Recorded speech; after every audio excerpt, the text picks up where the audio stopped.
അല്ലെങ്കിലും ബിസിനസ്സിലെ ഓരോ കാര്യങ്ങൾ ചെയ്യുമ്പോൾ അപ്പോൾ തോന്നിയ പോലെ എന്തെങ്കിലും ചെയ്തിട്ട് കാര്യമുണ്ടോ? നിങ്ങളുടെ അഭിപ്രായം എന്താണെന്നുണ്ടെങ്കിലും എൻ്റെ ഒരു അഭിപ്രായത്തിൽ സ്റ്റാൻഡേർഡ് ആയിട്ടുള്ള ചില മോഡലുകളെ റെഫർ ചെയ്തിട്ട് വേണം നമ്മുടെ ബിസിനസ്സിനകത്തുള്ള ചെറുതും വലുതുമായിട്ടുള്ള ഓരോ കാര്യങ്ങളും നമ്മൾ ചെയ്യണമെങ്കിൽ. എന്താണ് ഈ സ്റ്റാൻഡേർഡ് ആയിട്ടുള്ള മോഡൽ? ബിസിനസ്സുമായിട്ട് ബന്ധപ്പെടുത്തി വളരെ സിമ്പിൾ ആയിട്ട് പറയുകയാണെങ്കിൽ ഒരു ബിസിനസ്സിന്റെ ഓപ്പറേഷൻസ് കൈകാര്യം ചെയ്യുന്ന കാര്യത്തിലോ ആ ബിസിനസ്സിനകത്ത് ചെറുതും വലുതുമായിട്ട് നമ്മൾ ഉണ്ടാക്കിയെടുക്കുന്ന ഓരോ തീരുമാനങ്ങൾ ഉണ്ടാക്കാനോ നമ്മൾ സ്വപ്നം കണ്ട ഒരു സക്സസ് ഇത്ര പ്രോഫിറ്റിലേക്ക് എത്താനോ അല്ലെങ്കിൽ ഈ തരത്തിൽ ഇതിന് വലുതാക്കി കൊണ്ടുപോകണം എന്നൊക്കെ നമ്മൾ സ്വപ്നം കണ്ട ആ ഒരു വിജയം നേടിയെടുക്കുന്നതിനൊക്കെ വേണ്ടിയിട്ട് ഓൾറെഡി തെളിയിക്കപ്പെട്ട ഇത് ഇങ്ങനെയൊക്കെ ചെയ്യാന്നൊക്കെ പറഞ്ഞുകൊണ്ടുള്ളൊരു ഫ്രെയിം വർക്ക്, അതല്ലെങ്കിൽ ഒരു സ്ട്രാറ്റജി, ഒരു തന്ത്രം ഉണ്ടാവും. ഇത് മറ്റുള്ള വിജയിച്ച പല കമ്പനികളും ചെയ്ത് തെളിയിക്കപ്പെട്ടതാവാം. ഇത് എന്തിനൊക്കെയെന്ന് വെച്ച് കഴിഞ്ഞാൽ ഒരു ഐഡിയ കണ്ടെത്തുന്നതിന് വേണ്ടിയിട്ട് ഒരു ബിസിനസ് എങ്ങനെ ചെയ്യണം എന്നുള്ളതോ, എങ്ങനെ മാർക്കറ്റ് ചെയ്യണമെന്നോ, എങ്ങനെ പ്രൊഡക്റ്റ് ഡിസൈൻ ചെയ്യണമെന്നോ, എങ്ങനെ സർവീസ് കൊടുക്കണമെന്നോ, ഇങ്ങനെ ആ ബിസിനസ്സുമായിട്ട് ബന്ധപ്പെട്ട ഒരുപാട് കാര്യങ്ങൾക്ക് വേണ്ടിയിട്ട് ഒരു കാര്യത്തിന് തന്നെ ഒന്നിലധികം സ്റ്റാൻഡേർഡ് ആയിട്ടുള്ള മോഡലുകൾ നിലവിലുണ്ട്.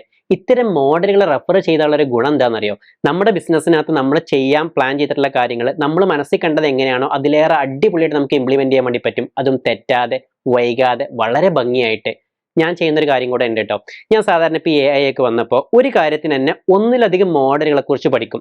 അതിനെപ്പറ്റി തന്നെ വിശദമായിട്ട് പഠിക്കാൻ വേണ്ടിയിട്ട് ഞാൻ അതിനകത്ത് ഏതാണ് ഞാൻ ഉദ്ദേശിച്ച ഒരു കോണ്ടാക്ട്സ് പറഞ്ഞു കൊടുത്തുകൊണ്ട് കൃത്യമായിട്ടും അതിന് പറ്റിയ സൂട്ടബിൾ ആയിട്ടുള്ള മോഡൽ ഏതാണെന്ന് നോക്കും. അത് ഓരോന്നും എന്തിന് എങ്ങനെ എന്നുള്ളത് വിശദമായിട്ട് പഠിച്ചതിന് ശേഷം ഇതിനകത്തൊന്നും പറയാത്ത എൻ്റെതായിട്ടുള്ള എന്തെങ്കിലും ഒരു ഐഡിയ ഇതിന്റെ പിറകിലുണ്ടാവും. അതൊരു പക്ഷേ ഞാൻ മുമ്പേ കണ്ടിട്ടുണ്ടാവും ഇത് ഇങ്ങനെ ചെയ്തുകൂടെ എന്നുള്ളത്. പക്ഷേ സ്റ്റാൻഡേർഡ് ആയിട്ടുള്ള മോഡലിനകത്ത് അതിൻ്റെ ആയിക്കോളൊന്നുമില്ല.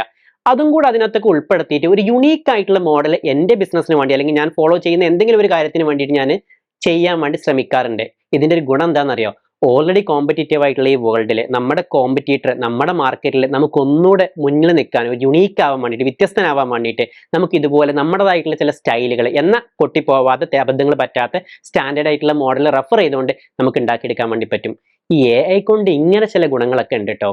ശരിയാണല്ലേ? AI അടിപൊളിയല്ലേ?